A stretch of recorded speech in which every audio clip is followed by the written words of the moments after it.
Good evening, ladies and gentlemen, and welcome back to Schmoe Me the Money. Do we have an awesome panel in store for you guys tonight? We have a 4-pack again. We did this a couple weeks ago, and it turned out really, really well. It went really, really well, so I'm very excited to do this again. Jeff, how excited are you for tonight? I'm super psyched. I think that we got a great lineup tonight, and we got a lot of great matches to also talk about. So I think it's going to be really fun. I think it's going to be exciting. And really, I don't really feel like, doing much more pre-show, chat with you. I want to talk to them. They're the important people. One thing I want to bring up before we get started, we did get a Streamlabs from Jake Berlin has spoken. I love this entire panel tonight. With that said, ain't nobody stopping Johnny Crash. Buck and Jeff, keep up the great work, guys. Jake, thank you. As always, we appreciate everything you do for us. It's extremely helpful. Jake does all of our graphics and our overlays, our thumbnails, does a phenomenal job. So we appreciate everything so much. Jake Berlin does for us. So, introducing first. He is a rookie in the Schmoedown. He is a part of Swag. We got Bradley the Cube Tingle. Do I look like the photo on the picture? Do I look like the photo on the picture? Do you? Maybe. Yeah. Yes. Yeah. He kind of does. Not Great. bad. Not bad. I mean, sort of, but I mean, not entirely. I mean, you were looking down at the cube in the photo. Now you're looking up at the camera, but it's close enough. I got a haircut too. Yes, perfect. I do notice that your hair's not as long. But Bradley, this is your first time on anything Schmoedown related. How are you feeling? Other than the match. Yeah, other than a match. You have had a match. Yeah. So how are you feeling kind of going into this? I'm feeling good. It's great to do one of these shows. I'm looking forward to it. And I always tune in and watch, but I realize it's good to be a part of these things too. Yeah. Yes. Yeah, we definitely how are does glad it feel to have you on. How does it feel that your very first show that you're coming on, any sort of after shows, is one in which you're going to be judged for the things that you say? Well, like any Schmoedown match, my answers get judged, and it'll be no different. And frankly, watching at home, watching any match, you're watching and talking about how things are happening all the time, and especially if you're a part of the Schmoedown, you can't help but have opinions about things that unfold, and it's good to chat about what you're observing, especially if you're a competitor. Definitely, very true.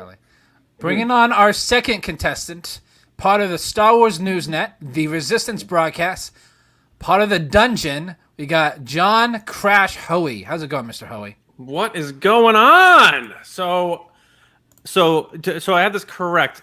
If I win, I get a briefcase filled with cash. Is that what happens? Yeah, sure. Whatever. Okay. All right. Yeah. Thanks for having me, guys. Yeah, absolutely. Thanks for coming on. Thanks for making the time.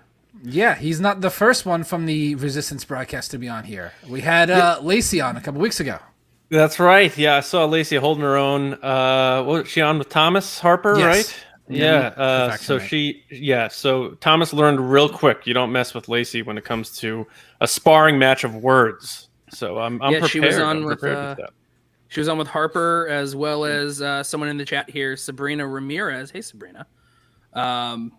So that was a good show. Hopefully this one will be just as good. It should be a good time. I'm really glad to be here. Yeah. We are glad to have you on here. Now, introducing our final two contestants. They are together on the same camera, so we're going to introduce them at the same time. We got Jacob London and Taylor Robinson. Jacob's on Corruption. Hello. Taylor is on the Finstock Exchange. We have 4 factions covered here tonight, everyone. So we're trying to be as inclusive as we possibly can. So, Jacob and Taylor, how's it going? It's good. Not late for you. It's early for you guys right now. Very early. It's 10:40 a.m. in the morning. We're still waking up, getting ready for the day. Absolutely. I totally understand when I have work calls. If I don't have a meeting all day and I have to tell someone I'm available, I tell them I'm free after 10 a.m. Yeah, that's pretty much it. Yep. So I get it. So for those of you that have not, we know that time chains can be a little bit tough to work with, so we appreciate it very much. You guys willing to come on and talk I have a question though. Since they're in the future and they know how this goes, is that a little bit of leverage on their part? I mean, didn't you see Free For All? Duh. He's not. I did see. So what he's saying, what Jacob has to say is that none of the people on screen will be winners. Oh, yeah. All right, that's fair. Wow. Yeah. Oh. Bummer, man. Bummer. Wow, Jeff, that was a low blow there. Yeah, you're right. So you don't have to do that. You don't have to. Do that. Why are you taking yourself out? Whatever. So for those of you that have not stream at the same time you hit. Never mind. So for those of you that have not seen this show before, the way that it works is we talk about the previous Schmoedown matches from the previous week. We give each contestant a prompt. They get 90 seconds to discuss. We'll have a clock just like this. I got to rearrange some stuff. That's probably the best I can do there. And they give points on what we give. Like, they get points based on the prompts that we give them. They can either choose to answer those or not. They get 60 seconds to by themselves to talk, and then we have a crosstalk. After round 3, the person with the lowest score is removed, and then after round 4, the next person with the lowest scores is removed. So we'll have 2 in the final round there. It's going to be a fun night. Right. Deacon, I will time you out. Wow. Are people still saying jabroni? Only Mike is, and only to me. So, without further ado, let's go ahead and get this started. We had our first match of the week. It was the opening to the Star Wars tournament. We had Zach attack BURKETT versus the Razor Adam WITT. It was a very entertaining match. We're going to start with you, Mr. Tingle. Mm-hmm. BURKETT looks to be a exciting new player for the Star Wars division. How far do you think he can get in this Star Wars tournament? I know as much as you guys. I probably know a lot less, actually, to be honest. Sorry, I don't realize Zach is. What I've heard is like, his claim to fame was being very close with Alex Damon and competing in the Dragon Con. He beat him in Dragon Con, and he's very highly touted. And that I remember him in the pre-show, he made a point of saying that it's everything. So it's for Dragon Con, so it's much easier to study for the Schmoedown. So the idea of concentrating all that knowledge just onto the 12 films, if you can do that well at Dragon Con, it makes me think that he can do pretty well further on in the tournament. So I think he can probably make it just as far as anybody else in the league that people say is the can't-miss league. Very good. That's Solid points there. Solid points. He yields his time. Yields his time. People do that. Moving on to Mr. Jacob Blunden. Adam WITT is frequently one of the most entertaining people in the Schmoedown, without a doubt. One of the funniest people, in my opinion. Can't seem to catch a break, though, when he's competing in the Schmoedown. Despite always doing, like, he's getting like 25, 30 points a match, but he can't seem to get that win. How many more chances do you think WITT may get before he calls it quits or the league stops giving him matches? I think the day that WITT stops getting matches is the day he no longer is entertaining. No matter what, in any of his matches, he's always been very, very close to either winning or and think of the people he's actually taken to the limit. You know, Thomas Harper, who everyone's got touted as being the next Alex Damon or the next DIMALANTA, like the next big competitor. And he took him to the limit and forced him to hit his 5. So I think that Adam WITT is forever going to be a competitor who is always going to be having a match because he is so entertaining. And Christian needs the entertaining people in the league as well as the hardcore competitors. So I think I wouldn't be surprised if Christian does give him a couple of maybe a layup match or something, 1 or 2, but I wouldn't be surprised. He could have an 0-10 record, but as long as he's entertaining, he's still going to get matches. Definitely, yeah. Very true. I'm curious as to what a layup match looks like in the current version of the Star Wars division. That is true. So, all right, moving on to Mr. John Hoey, Adam Witt's faction mate. This was the first match of the Star Wars tournament, so I'm sure you've been paying attention as you are a Star Wars competitor. Based on what you've seen, with no one to really back in the tournament now that Witt didn't make it, who do you believe may win the Star Wars tournament?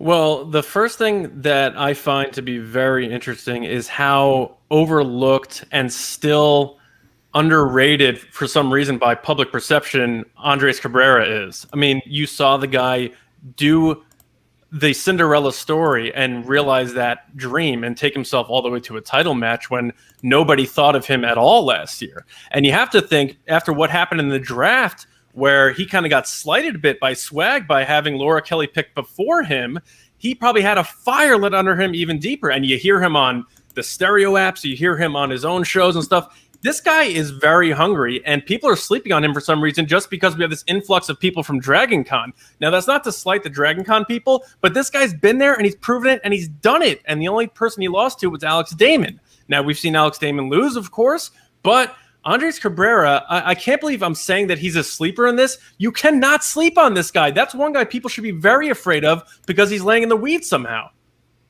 Yeah, I still don't get it. What he did, Mr. 60 Days. Yes. Yeah. I still don't get why people do not give him the respect he deserves. He had one bad match at Spectacular. Bias. Yeah, I know, but look what the fact that he pulled that ticket number from The Last Jedi for me is like just it blows my. He didn't blink on that question. He just he heard it and boom. I'm like, oh my, this man is a savant. This man is something else. So, Ace's only problem is his first match. I'm also a little bit biased. He's also he's from the Phoenix area, like myself, huge Suns fan. So I'm a little bit biased in that regard. Moving on to Miss Taylor Robinson. So, at the start of the year, the Star Wars belt was with the Stars, Alex Damon. He actually hasn't gotten a single faction point for Star Wars this year. How surprising is it that the Stars have more points from a Star Wars rookie than they do the previous Star Wars champion, who everyone said was unbeatable?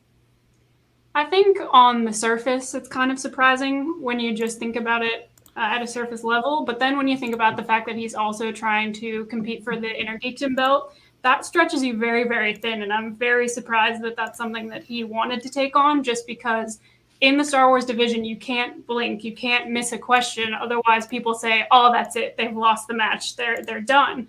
So to try and stretch yourself to study IG, especially now that there are so many more categories in IG that have been added, it's not surprising that maybe he's just fallen a little bit short of what we all expect. And it really just shows the level you have to be at to be able to compete for and hold on to a title in the Star Wars division. I do think that it's important to look at how impressive Alex has been in Inner Geekdom with trying to do both.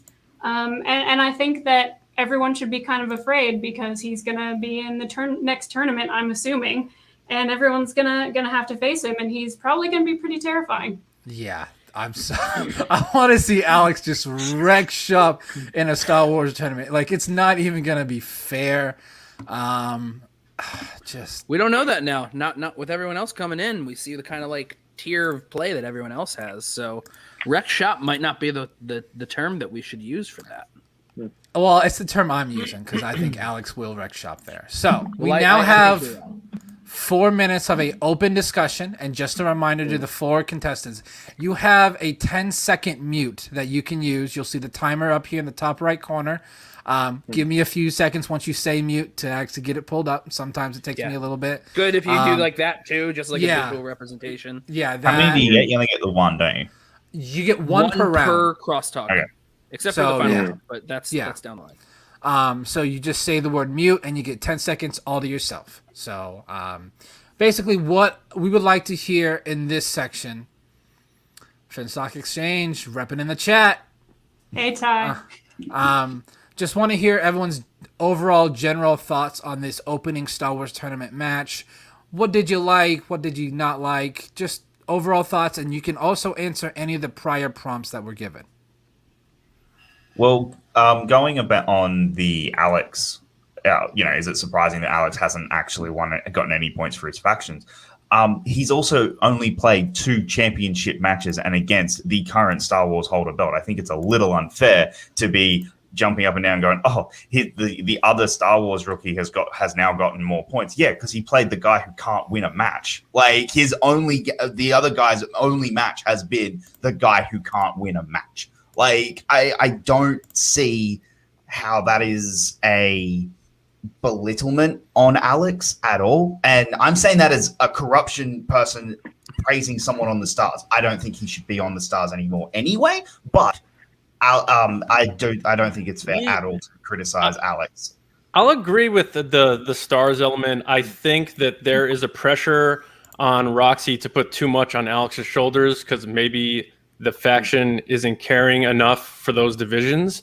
But I think it was a big mistake for Alex to get involved in Inner Geekdom. I kind of agree with what Taylor said before. I'm not saying Alex can't do it, but why? It's like the bird in the bush, 2 in the hand, whatever that whole phrase is. He had his gold right there. And he kind of messed it up by saying, I'm going to go for 2 belts, Conor McGregor style.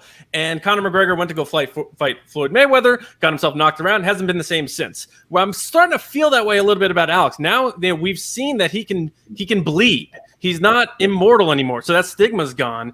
But the fact that he is the king of Star Wars, he should have stayed there. And now I feel like his confidence is shot a little bit. So I'm curious to see where he goes going forward. I still believe in the guy, but I think it was a weird choice, and I think Roxy may have made a mistake by having him push for IG. And I think that Alex, you make good points too, because you can see how valuable it is not only to have the belt and focus on retaining it, but retaining the belt and getting that 1 extra point when you do. If you did focus on that 1 point, extra point, DIMALANTA has gained so many points for his faction just by getting the belt and then holding it again. And if he said he wants to hold it 4 times this year, the potential for points just focusing on just Star Wars alone would have taken a lot of pressure off of Alex's shoulders to then make him focus directly on Star Wars, which if you're focusing on that, then you don't have to worry about the other division, which split his attention, which you could see in his IG match against Mike. He clearly didn't want, it wasn't completely there, which made me think he was studying more for Star Wars, and that was like a prep match. I do think that Star Wars as the division is just always so intense, and seeing all these new rookies and all these new competitors come in is really exciting to see what level everyone's at and where everyone is. But to me, if you announce that Adam Witt has a match, I'm like, that's probably the one I'm most excited for, because he has such a great personality. He's so much fun to watch, and he pushes these people to the absolute limit. The worst thing about these matches is he's always so close. He's always so close, and it's just like you want to keep watching him play because he's so exciting, and you want him to get that win. In regards to Adam, he's not afraid to take on the top dogs. He enjoys it. Like it's good. It brings his game up that if he does face someone that is not as highly touted, then like a Thomas Harper or anybody. Yeah. I'll say this about Adam Witt. We know for a fact other factions were afraid to face Thomas Harper. He said, give me Thomas Harper. So Adam Witt is a bulldog, and he can beat anyone in Star Wars. I think he's better than he's ever been. Yeah, that's where I'm at with Adam Witt, and I think Adam Witt will one day get a win. It's just who. All right, some solid points there. That was, compared to last week, that was so tame and relaxed. We didn't have people arguing over. There was a point there last week where we had all 3 of them just yelling at each other. They were all I think you've got 4 people who are a little too respectful for this game. I think they were too nice. Yeah. Or we all just love Adam Witt so much that we're like, yeah. So we do have some people I want to shout out in the chat. We got Brian from Certain Point of View, the Major, Thomas Harper, Everyone, thanks for joining in. We really appreciate everyone tuning into our show. We know we're pretty small, so we appreciate you taking your time. Thank you so much, guys. And by the way, just throwing out there, we do have a Streamlabs as well. If you want to leave a comment, if you want to say something, the Streamlabs is down there at the bottom. Streamlabs.com/shmoemethemoney/tip. The tip is just kind of added at the end, but you don't need the tip. We're going to go on to round 2 now. And the winner gets all of that, right? Yeah, the winner gets the tip.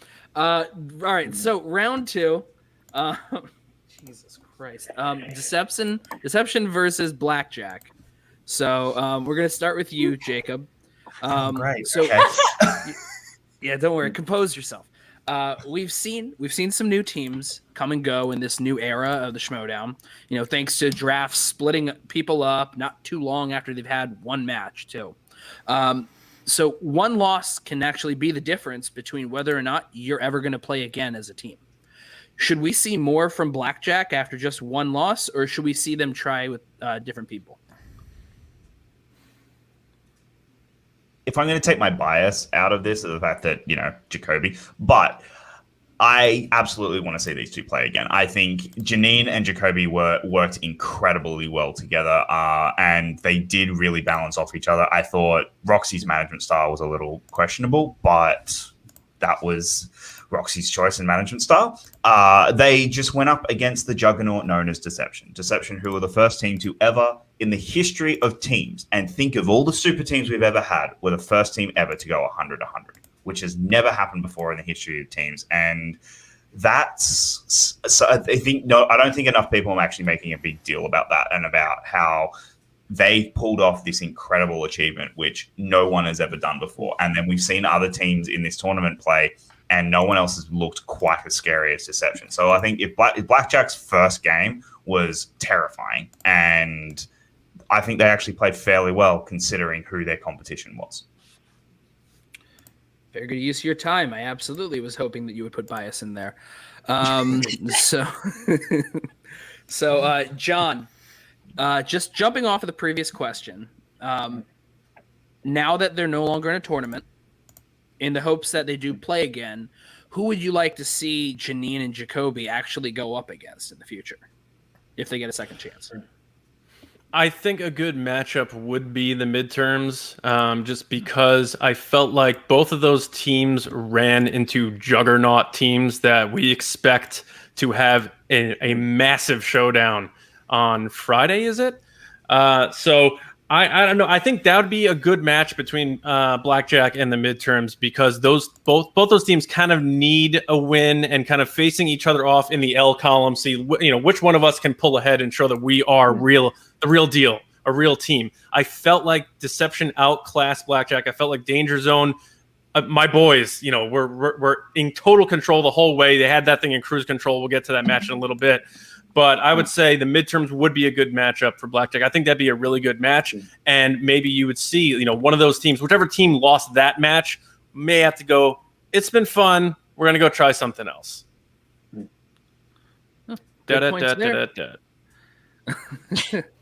Yielding the last 5 seconds of his time. Some good points there as well. Now, Taylor, for Deception, Adam Collins has come out before, and he said that Marisol is sort of the A player, the better player of the two of them when they're together as a team. Having seen this match, everyone went perfect. We've seen how they worked together before and separately. Who do you think may actually be the A player of Deception, Collins or Marisol, or is there an A player, or do they really just work as one unit? That's a bit of a tough question, because to me, when you look at either player on their own, they're absolutely terrifying. We've seen that with Adam Collins in his championship run as a belt holder, and then we've seen that now more recently with Marisol with the matches that she's had recently, and the fact that she's on her way to a possible title run herself. And that's not an easy thing to do. And to have two players like that on a team, we talk about super teams all the time. For example, a Bateman and a Myrtle, or a Roca and a JTE. And I feel like they're kind of at their beginning stages of possibly being one of those teams. They're very strong individually, and they clearly complement each other very well and work together very well. And I think it would be really hard to say that one of them is better than the other. I just think they have different strengths. I think they're a scary team. I think anyone being told, oh, your first match as a team together is deception. Crap. Why does that have to be our debut as a team? But Blackjack really, really did hold their own and came back from such a deficit that would have destroyed other teams. Very cool. Some good points there as well. Brad, so when Collins first came into the league, he seemed much more like a trivia Terminator than like a human being that loved movies. Very fair. But in this match, by the time we've seen this match, with some of the clips we've seen of him where he was hanging out with the belt back when he had it, he seemed to be a lot more relaxed, a little more relatable. He was a little more quippy in his communication efforts. Does Collins seem to be on a path to have a better sense of character, or do you think he may still primarily just be a trivia player? I think he might be trying something else, and I think he should go back to the Terminator way. I think he's got to lock himself in. He probably wants that belt back. He and Marisol do seem to be on the same page. I know that people were calling them boring, but that could just be them like getting in the zone. Because I don't know them personally, but as far as I'm concerned, original Collins might want to care more about like winning, which he does, than changing the character. If that is throwing off his game, maybe that's something he addresses and he wants to come back at it harder.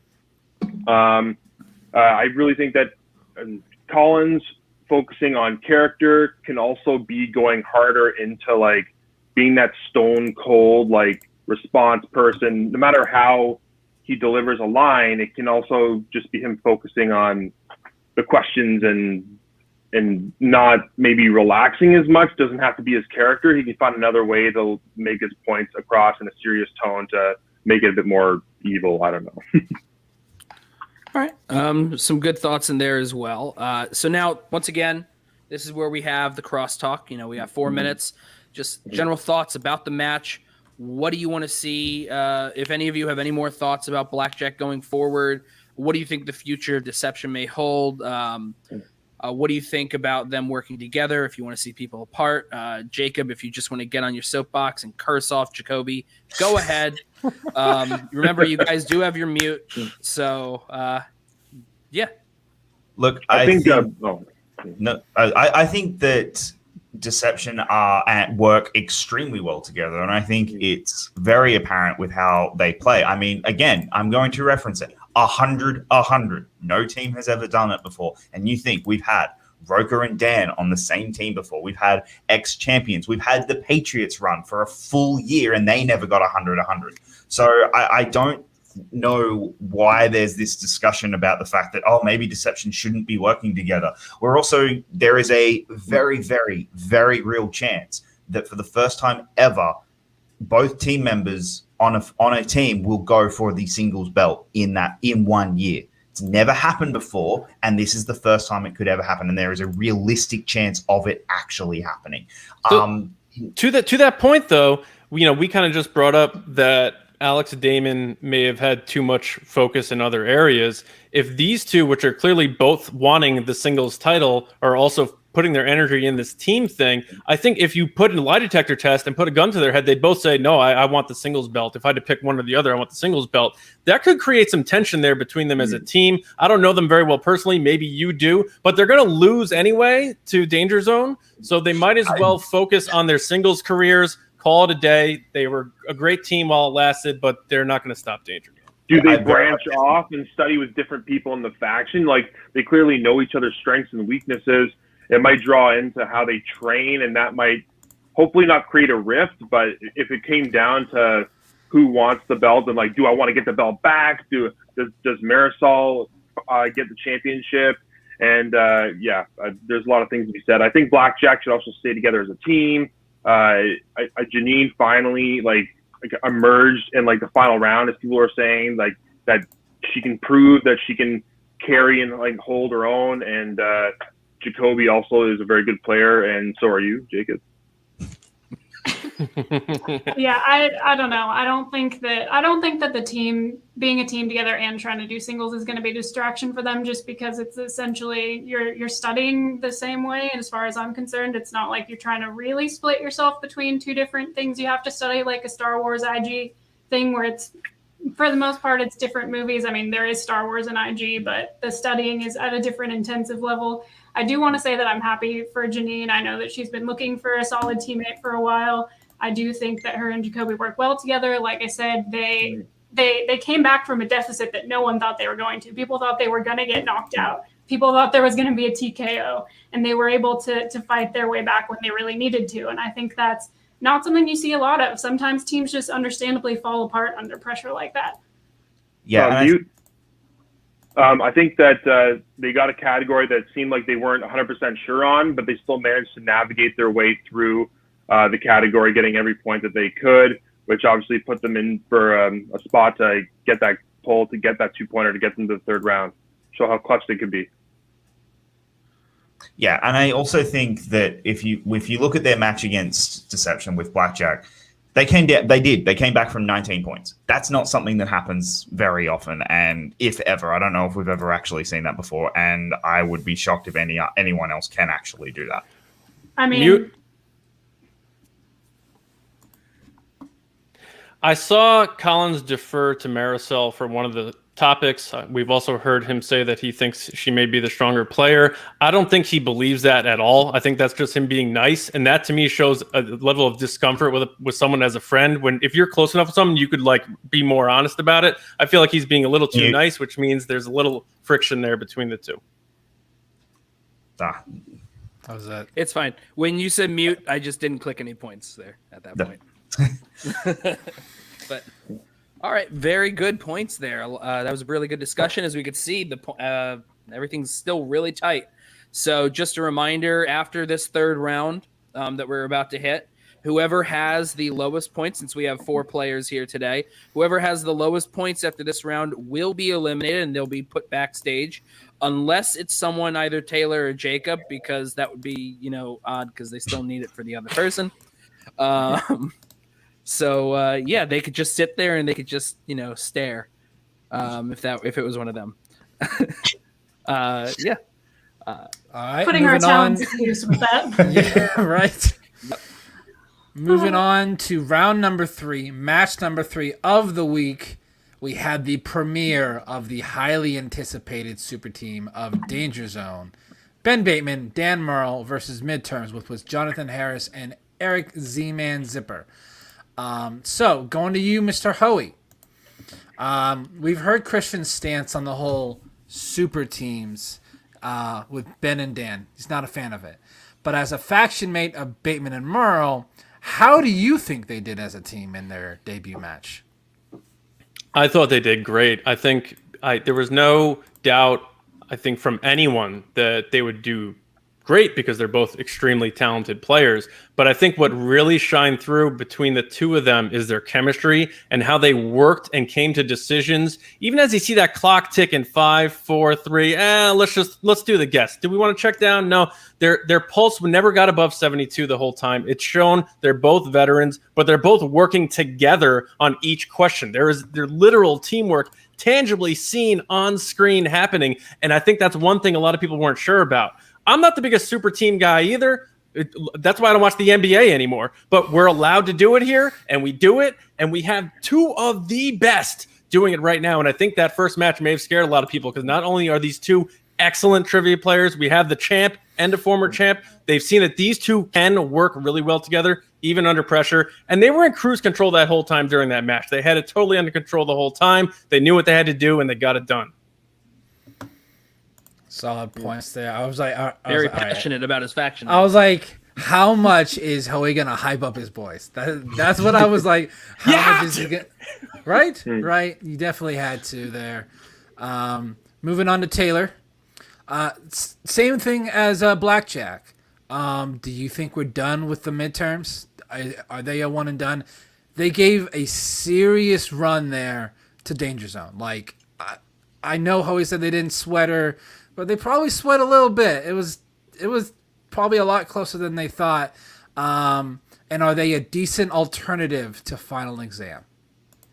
I don't think we're done with them yet. I know that anyone in that faction of Danger Zone is going to say that they didn't sweat and that they had everything under control, but they came pretty close there. It wasn't something they just sealed up as an easy win. And I think if Danger Zone is on cruise control when they come into the next round against whoever they end up playing, like, I don't think they're going to get away with it. As you get to further and further into the tournament, being on cruise control is not going to do much for you. But I do think we'll see more of this team. I think we should see them play someone like Blackjack or a new team that maybe has a loss, and then, you know, we can see if the chemistry is really there between the team, if they should continue, if they just had one good match. It's hard to tell sometimes from one match, but I really do think that they took it to Danger Zone and made it a lot closer than people thought it was going to be, which was really exciting to see. It was really, really good for a first match for them. Yeah, I was definitely surprised by Jonathan Harris, because he'd been out for over a year. So I was thinking, which Jonathan Harris are we going to get? But they did a phenomenal job there, just barely missed squeaking it out. Moving on to Mr. Tingle. Considering you are on swag, Yep. and that's where the midterms are from there with Eric and Jonathan. How do you feel they did when they got put up against giants in the Schmoedown with Dan Murrow and Ben Bateman? Yo, I'm so proud of these guys for that match.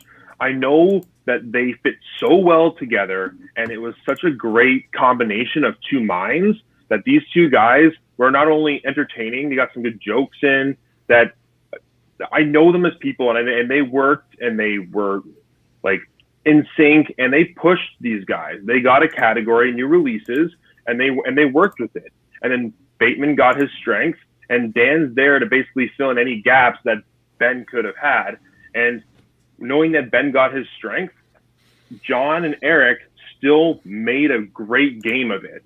They pushed them right to the end, and I know that everything that they did was like well thought out, and I'm actually just so proud with how it went, because I know that they worked so hard, and they also like just compliment like what they have. Like they're great dudes, they're funny, and I hope they get more matches too. They will. Yeah. There were a lot of teams in this tournament. You're like, I wanted them to get more matches, please. Like He said the thing. He said the thing. He said the Ferris thing. He said the fill in the gaps. When Ferris was on the first time, he said the phrase "fill in each other's gaps" probably 100 times. Okay, that's a bit excessive. It was like five or six times. It was way more than that. 5 or 6 times in like a minute, he just kept saying "fill in each other's gaps." He kept saying it over and over again. Oh, So Yeah, I was like, "Oh, Ferris." Whose crutch phrase is that? Ferris is apparently. Ferris. That's Ferris. Yeah, there you go. All right, moving on to Mr. Blunden, the final prompt of this round. We had a first in this match. The first ever warning inside the Schmoedown, which I was surprised we would ever get. Did Bateman go too far with his antics in this match? And do we think he'll do it again? I do believe Bateman went too far with his antics. I think his character overtook his performance, and I think Christian finally actually put his foot down and went, "No, you can't do it." There are times in the match when your character is able to come out, and I think you could tell it was getting on Dan's nerves, and that's what I'm worried about with Danger Zone. And I am worried that Bateman's shtick of his arrogance and just absolute nerve and is going to get on his teammates' nerves more than the actual competitors that he's playing. And I think that's something that I really reckon we might see coming later in another game. Again, they faced arguably Swag's third tier team, if not second tier. Like it not really their top level teams. They're about to go up against Deception. Like Time. Yeah. You can tell that just talking about his character made Jacob frustrated. All right, here. So now we have our 4 minutes of open discussion. Remember, every single person can have a 10-second mute for themselves, so you can either continue to go based on what we've discussed in this match so far, or just talk about it. Just talk about it in general. Do we think Bateman will get another warning? And is it because the way that it works is you get a warning, then if you get a second warning, you lose a point. If you get a third warning inside a match, you forfeit the match. Do we think Bateman will go that far? So I want to hear everyone's thoughts just on the match. I don't think Bateman will ever go that far where he will actually cost Danger Zone a match, but I would not be surprised if he does cost them 1 point. I really think at some point we could see a point being cost. That is going to come down to the judges and whether or not they're brave enough to do it. That's a slippery slope because then it's, everyone is going to be way more tame. And you got to remember, this is the Schmoedown Entertainment Network. Like, Christian loves the theatrics. He loves people who are all in character during their matches. I would not be shocked if after the match, you break kayfabe and Christian texts Bateman or Bateman texts him and says, "You weren't really mad, right?" He's like, "No, that was great. Let's amp that up. Let's amp that up." People are constantly talking about it. And what do you want? You want to be talked about in the Schmoedown, and Bateman is. And when it comes to, do you think like these two have friction? They don't. That's the one thing the dungeon has. We are one well-fined oil machine, all pulling in the same direction. And anything that people think is going on is only getting inside other people's heads. And in terms of the cruise control thing, you think they were in cruise control in that first match? They know when to put on the afterburners on the F-14s because Danger Zone's coming for deception. So they're going to be playing a way different intense level of ball game when that match comes up. Well, they might have a flat spin. I don't know. It's talking around. But yeah, find you a jet wash. Yeah. I definitely think that it's fine to stay in character. But I think he was doing it during while they had time to well, the answers were like whether they had to think. It was during one of their questions that he was doing it, and I think that was primarily the source of a lot of the initial warning that he got. Otherwise, they probably wouldn't have thrown that challenge or the warning in there for him.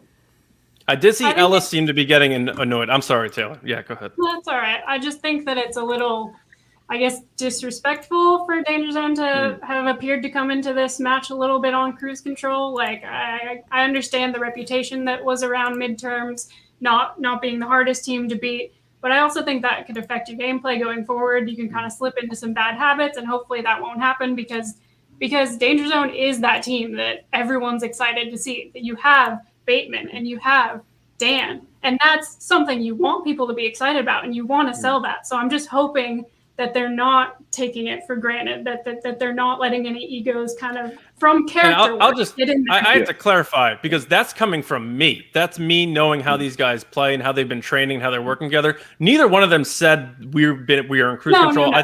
I think they took them both very seriously. This is just me right here trying to win the briefcase, just saying what I think happened in that match. Yeah. So I don't want to paint. I don't want to put words in their mouths.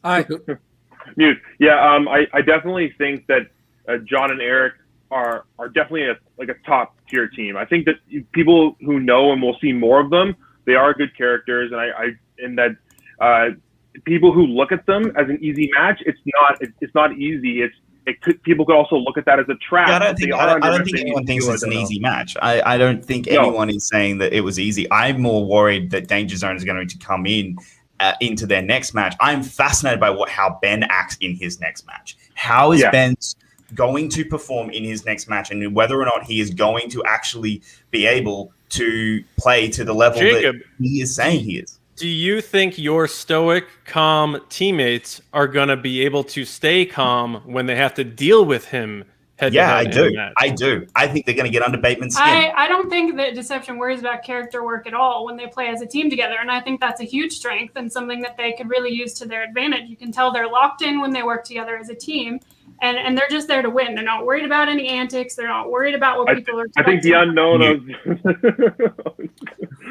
time. midterms is something that people should think about.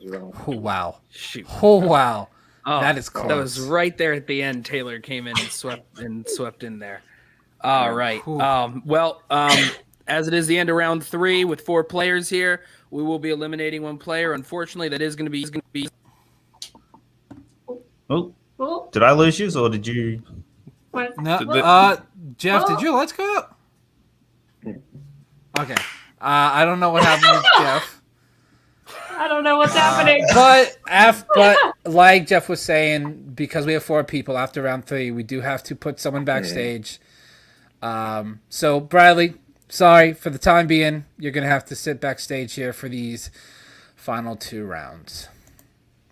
Can you hear me? Jeff, yes, we can now.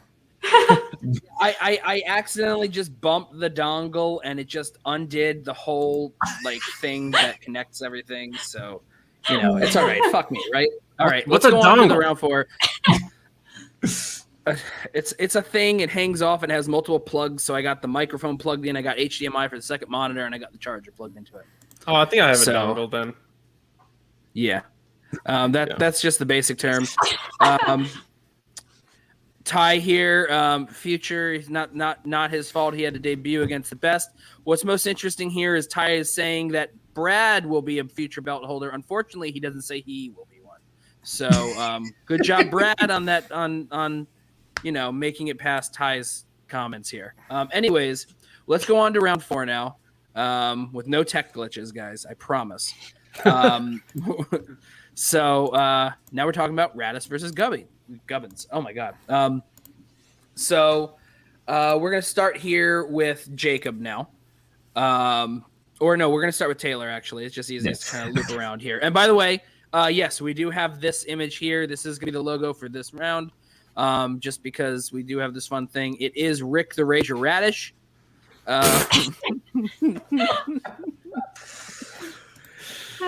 Speaking of,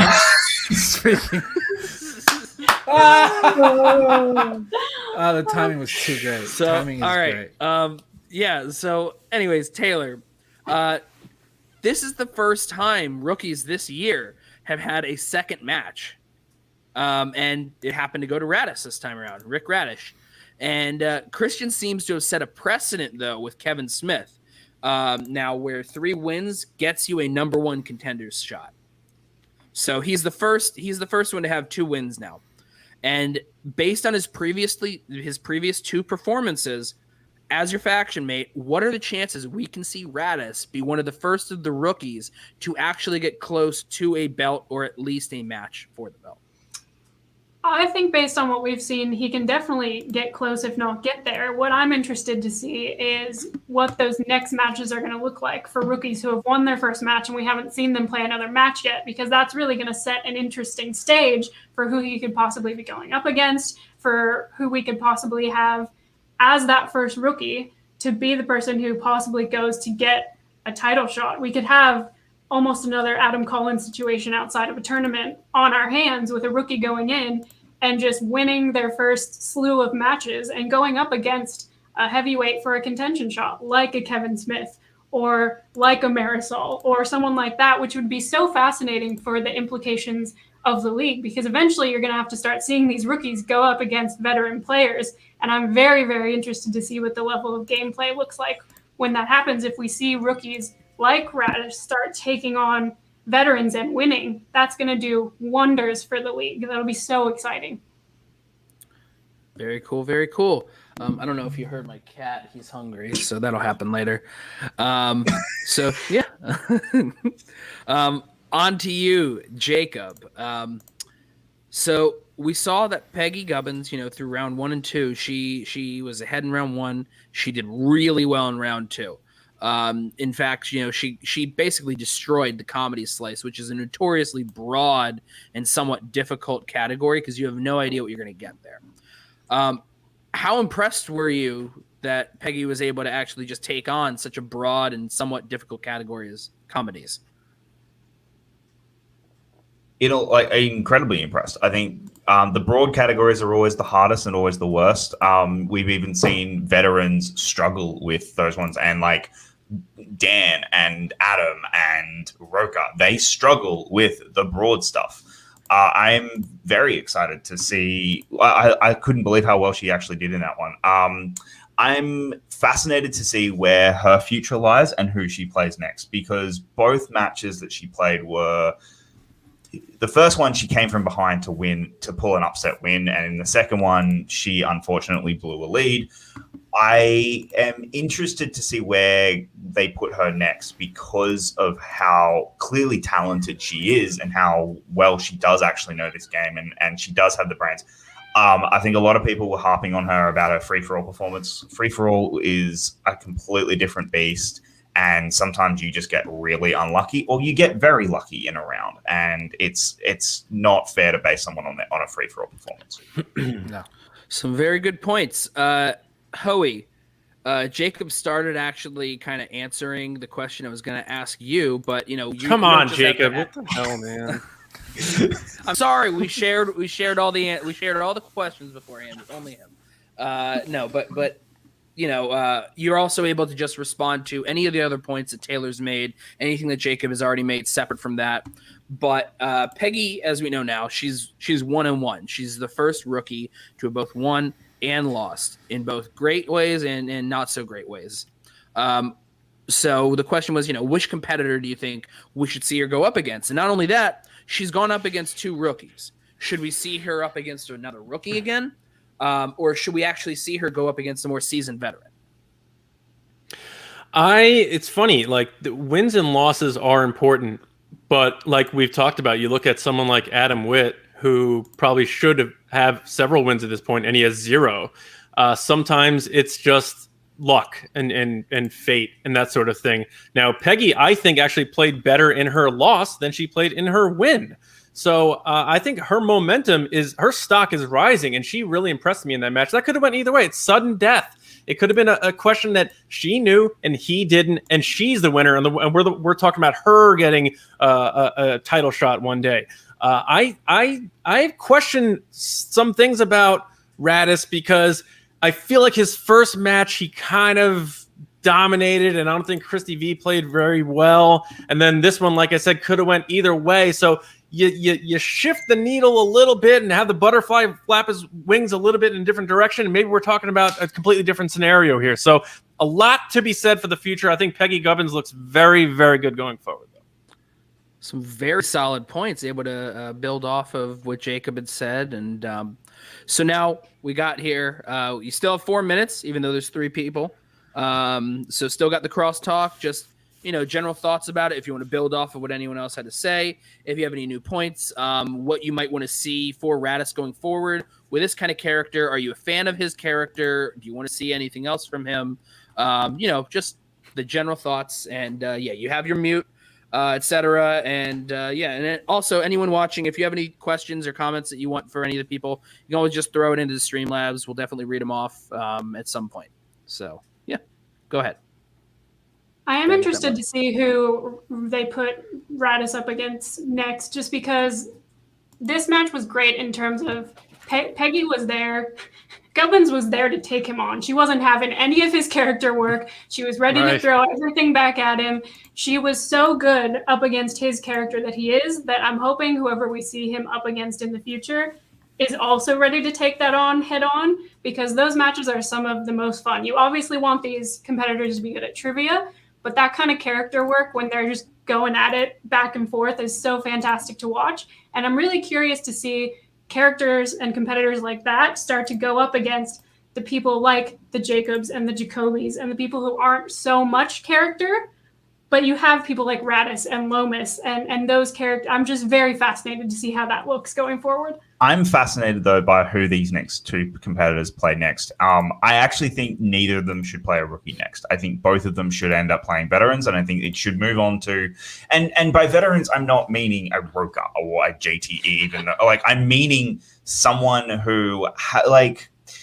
someone who's got maybe 2 or 3 wins. I think Whitney would be a perfect competitor for RADDUS, because they're both somewhere in and around that level. And I think they're the type of competitors that they should be playing next. People who have got okay records, who aren't going for a belt anytime soon, who aren't on a #1 contenders road, but are still in and around the league enough that they can get another match. Jonathan Harris would be a great match for one of these. I think for Gubbins, Jonathan Harris would be a fantastic match. I think Jonathan Harris is a great player. This is the first match I've seen him play in, and I thought he did a tremendous job in that tag match. I'm curious to see, and he's a likable guy. He's kind of like an Adam Witt, where even though you're not on his faction, you kind of want to root for the guy because he just gives off that type of energy that you kind of want to root for him. I don't feel that way about the RADDUS, but that means he's a good character because I'm sure he's popping in on these things with the comments with a completely different name. So he's got a full fake name, this whole persona. He's got his sunglasses on. I don't even know what color eyes this guy has, but I would love to see him, like you guys both said, face a veteran. Like you said, maybe I let him fight John Roca. I don't care if it's in inner faction. Let him fight somebody like Ben Bateman. Let's see what the kid's made of. Like, as a Star Wars player, I want to play Alex Damon if I get to play in the tournament. Like, the only way you get better is if you play the best, and if you keep aiming high, you're gonna get there. That's where I'm next with. I think he needs one more win before he can go on to that next one. Because as we said, the Kevin Smith precedent has been set. 3 wins, and you've got a number 1 contender shot. Is that just because it's Kevin Smith and he can bring the views, though? You know what I mean? But if it is, then I don't think that's great for the league. But I'm going to be quiet about that one. I think that if 3 wins means. This is where I've just lost my train of thought. I just completely lost my That's all right. 3 wins is 3 wins, and if he's 3-0, then that's saying something. But like he's got to face someone who also has a 3-0 record, or someone who's been around the block, putting up against another rookie who's like 0-1 or something. What is that going to tell anybody? Probably nothing. I think Chance would be a good one for him. I do. Yeah, I agree with both of you. I think you have to start mixing the league together, throwing in the rookies with veterans and seeing what happens and see who comes out on top. Because if the rookies start winning those matches, that's fascinating. It's so great for the league. Yeah, and I think the other thing I'm wanting more than anything is to see all these rookies in the tournament. Yeah, absolutely. I agree. I want to see a bunch of this year's singles tournament, if it's 32 again. Curious. I think Christian's I'm going to be quiet about that because I'm not 100% sure if that was. Yeah, he said a lot of things about tournaments. Like, I'm not 100% sure on what's public. We don't know I feel that way happening too. I'm a little nervous to saying. Yeah, we don't actually know what's happening because remember, at one point, not going to be teams in the digital age. So, I mean, hey, look at that. It's funny, Ty, that you said this because right before we went on, like I think before everyone was kind of together, I had been talking about with this Buck and Zach Bitt and some others about just the idea of there being what if there was just a rookie only tournament because of this precedent. I did the math. There's 16. There's a lot of them. 16 singles rookies. Which is it could work. That's Christian, literally a whole. If you're watching, it's not a bad idea. It's not a bad idea. Not a bad idea. I know it's not your idea. I have another idea for. There's also a lot of Star Wars players. Just saying. That's for other tournaments. Yeah, absolutely. Now, having said that, of course, this was the end of round 4. Unfortunately, Taylor was not able to get up there in order to overtake Jacob or John. So we're not going to drop you out, of course, because Jacob is still in this. So we are now up to just Jacob versus John with virtually identical points here. It's kind of nice to see the Star Wars guy get to talk about the Star Wars Championship match too, but that's a separate thing. But Taylor, it's been awesome hearing you as well. So you can hang out if you want. You can, I don't know, sit there quietly. Up to you. Can you put duct tape over Jacob's mouth for the next? Yeah. Oh, and I can distract him. I can just. Just a reminder. Just a reminder. Now that round 4 is done, we're no longer talking about RADDUS. We will be retiring the Radish until the next time that he plays. So we salute you, Radish. Welcome back, Schmoe Me the Money. Whatever your name is. Yeah.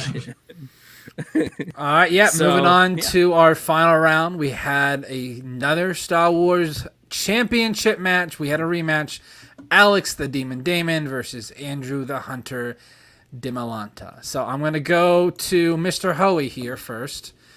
So far across IG and Star Wars, Alex is 1-3. Do you think that having basically 2 matches in literally a week's time between his match with Mike and his match with Andrew hindered his Star Wars performance, splitting his attention, trying to focus and study on 2 major things with Star Wars and all these new categories in Inner Geekdom? Or was it just not his day?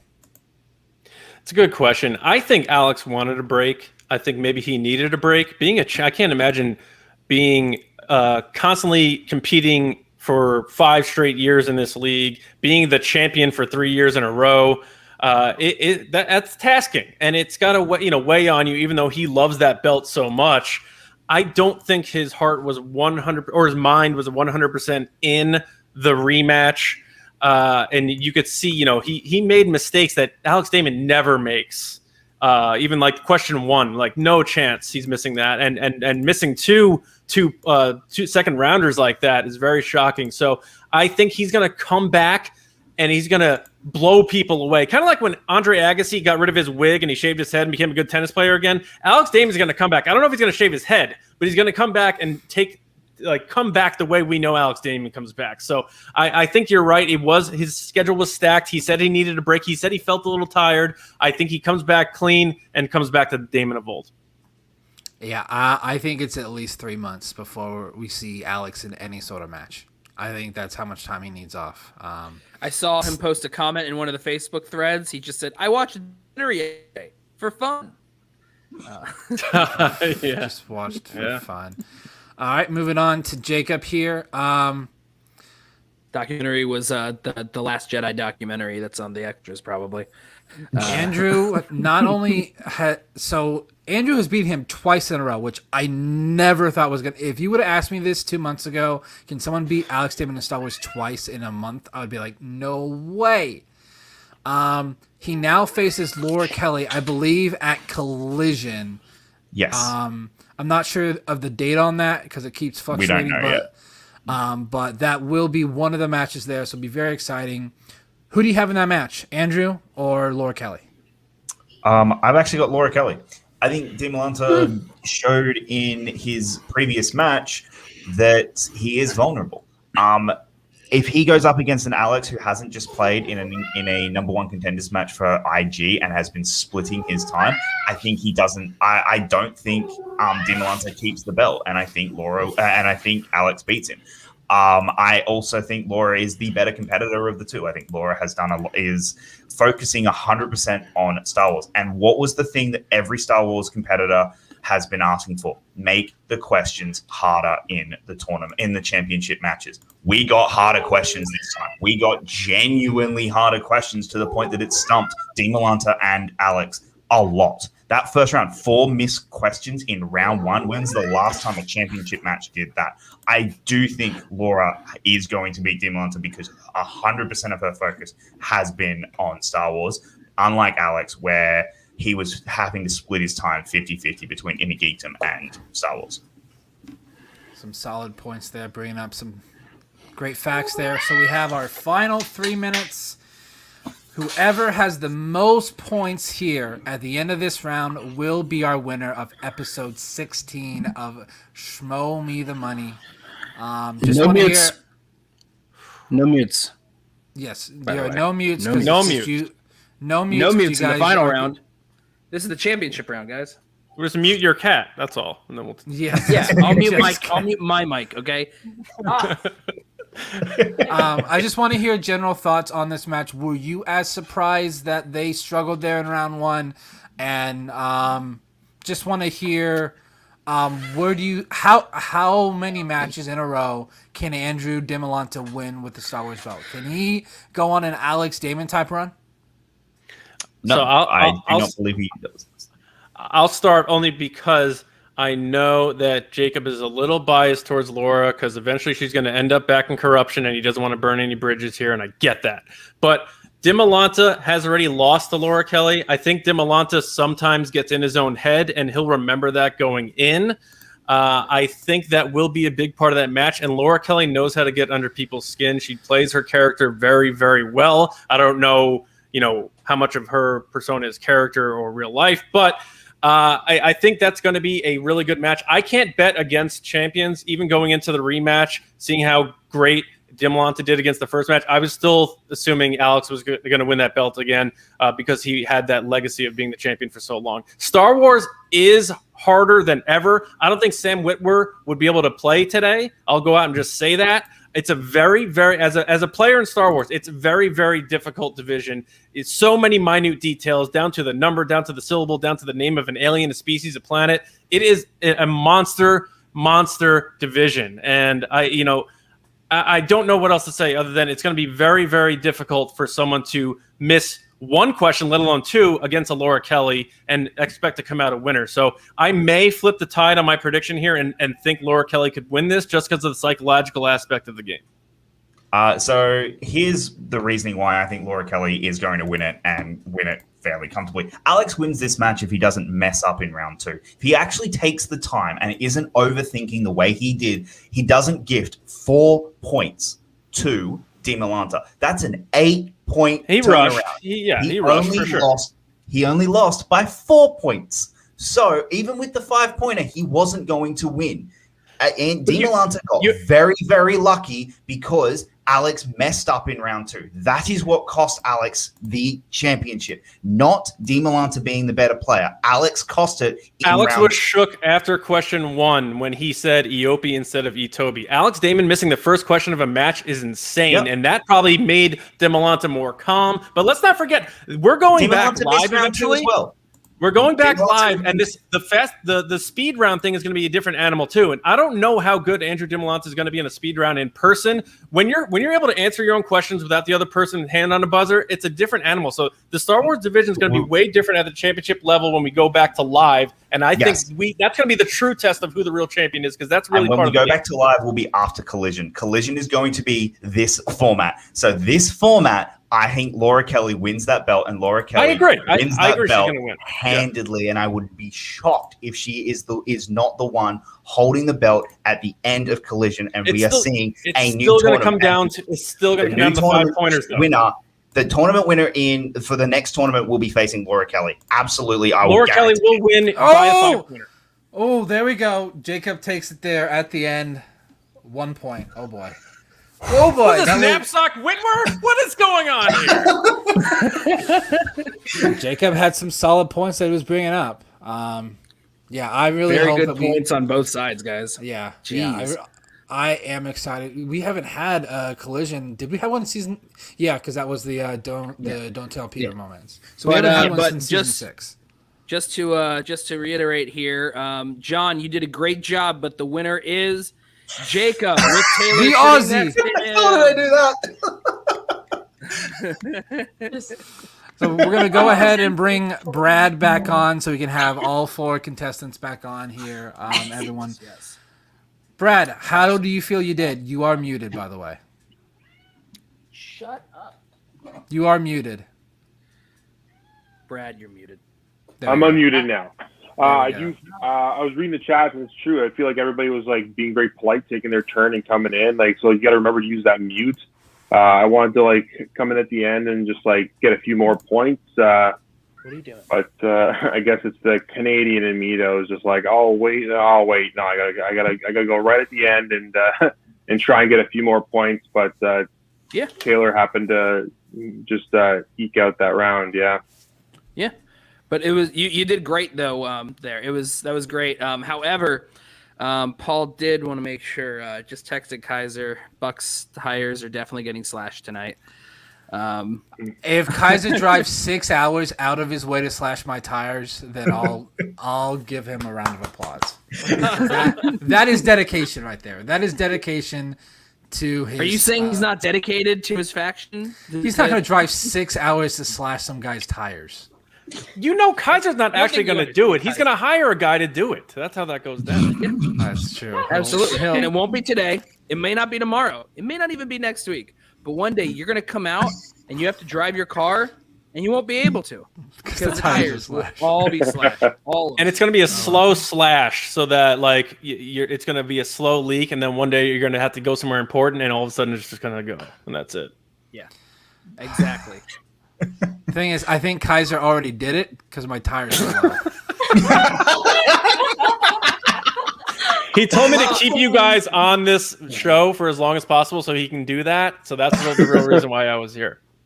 All right, so that means that he knew what was going to happen in the future. He must have consulted there with the Australians, seen what happened, and hired a guy already.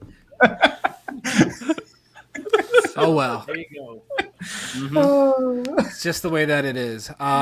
So, yeah, I want to thank all four of you for coming on here. It was a blast tonight. I know I had fun listening to everyone's thoughts, talking Schmoedown. This is my favorite part of every week. Love hearing different thoughts and viewpoints and stuff. But before we get going, Bradley, where can everyone find you online?